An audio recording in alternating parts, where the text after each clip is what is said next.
On nous demande de représenter graphiquement une fonction f de x qui est égale à moins 3x au carré plus 8.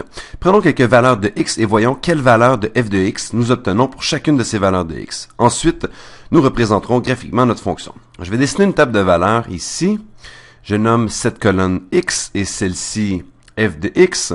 Nous pouvons dire que y est égal à f de x. Disons que x est égal à moins 2. Bon, je choisis les nombres de façon arbitraire. J'aurais pu prendre moins 3, j'aurais pu prendre moins 1,5. Je choisis simplement des nombres qui sont relativement près de 0, du côté négatif et du côté positif. Je préfère utiliser des entiers parce qu'il est plus facile de faire des calculs avec ces derniers, beaucoup plus que si j'utilise des nombres comme pi ou moins 1,3 ou d'autres nombres un peu fous comme ça. Alors, ces nombres sont choisis arbitrairement à partir du domaine, de façon à ce que je puisse avoir une idée générale de, dans ce cas-ci ce sera une courbe, une idée générale de la forme de la courbe une fois que j'aurai relié les points. Alors, si x vaut moins 2, que vaut f de x? F de x est moins 3 fois moins 2 au carré plus 8. Ce qui est égal à moins 2 au carré fait 4, et 4 fois moins 3 donne, je vais l'écrire, donc moins 3 fois 4 plus 8, qui fait moins 12 plus 8, qui est égal à moins 4. Alors le point, moins 2, moins 4, fera partie du graphique. Bon, je vais commencer à tracer le graphique. Je vais tracer l'axe des y, et nous pourrons dire que les valeurs des y de notre fonction sont égales à f de x. Et je vais tracer l'axe des x maintenant. Donc, je dessine l'axe des x de cette façon. Non, en fait, je vais la tracer plutôt comme ceci. Alors, voici l'axe des x, et je vais utiliser les points dont x est égal à moins 2, dont x va être égal à moins 1, à 0, quand x va être égal à 1, puis x va être égal à 2. Alors, le premier point, moins 2, moins 4, je vais le tracer. Alors, disons qu'ici, c'est moins 4, ici, c'est plus 4, ici, plus 8. Le premier point, moins 2, moins 4. Donc, quand x vaut moins 2, quand nous entrons moins 2 dans la fonction, nous obtenons moins 4, moins 2, moins 4, juste ici. C'est juste ici, c'est le point moins 2, moins 4. Faisons-en un autre. Qu'arrive-t-il quand x est égal à moins 1?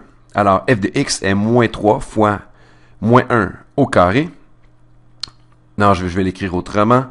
Moins 1 au carré comme ça, plus 8. Moins 1 au carré est 1. Nous avons donc moins 3 plus 8 qui est égal à 5. Nous avons le point moins 1,5 sur notre graphique. Moins 1,5, 6 se trouve ici, alors 5 se trouve là, juste ici. Alors nous avons moins 1,5 qui se trouve à cet endroit. Moins 1,5. Voyons ce que nous obtenons quand x est égal à 0. Donc, quand x est égal à 0, f de x est moins 3 fois 0 au carré plus 8. Cette partie vaut 0, donc c'est égal à 8. Nous avons le point 0,8.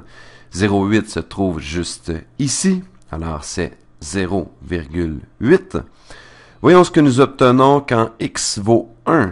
Nous avons moins 3 fois 1 au carré plus 8. 1 au carré vaut la même chose que moins 1 au carré. Alors, nous obtenons moins 3 plus 8 qui est égal à 5. Voici le point juste ici, c'est 1,5. Et finalement, un dernier point, voyons ce que nous obtenons quand x vaut 2. Quand x vaut 2, f de x vaut moins 3 fois 2 au carré, 2 au carré plus 8, ceci, donc moins 3 fois 4 qui fait moins 12, plus 8 est égal à moins 4. Donc, quand x vaut 2, y est égal à f de x qui est égal à moins 4. Alors, ce que nous voyons, nous pourrions trouver plus de points pour avoir une meilleure idée de la forme de la courbe. Mais nous avons une courbe ouverte vers le bas. Nous pouvons dire une parabole ouverte vers le bas qui ressemble à ceci. Je vais tracer la courbe en pointillé afin d'avoir une représentation honnête. Elle ressemblera à... Bon, j'ai raté les deux derniers points. Elle ressemblera à... Non, je vais la faire un peu plus droite. Alors, cette courbe, essentiellement, bon, ma graduation, elle n'est pas parfaite. La courbe ressemble à ceci. Bon, ce point, juste ici, je vais faire ce point un peu plus gros, question qu'il touche à la courbe. Je veux que ma courbe soit jolie. Ce point est ici. Donc, en fait, ce dernier point bleu est 2 moins 4. Si vous vous demandez comment je savais que j'allais obtenir cette courbe en utilisant ces points, ben honnêtement, je le savais par expérience. Je savais que c'était une parabole. Si vous voulez le vérifier par vous-même, ben, je vous encourage à prendre une feuille de papier quadrillée et à tracer les points de façon précise. Vous pouvez même prendre des points tels que moins une demi et plus une demi et vous verrez que la forme de la courbe est la suivante. Vous avez peut-être remarqué que la courbe est telle que le côté droit de la courbe ressemble au côté gauche de la courbe et que peu importe la valeur positive de x que nous prenons, nous obtenons la même valeur pour f de x que pour la valeur négative de x. La raison est que dans la définition de notre fonction, peu importe la valeur d'entrée, nous l'élevons au carré. Donc, que nous prenions plus 2 ou moins 2, quand nous l'élevons au carré, nous obtenons la même valeur. Que nous prenions plus 1 ou moins 1, nous l'élevons au carré et obtenons la même valeur. C'est pourquoi f de 2 est égal à f de moins 2 et f de 1 est égal à f de moins 1.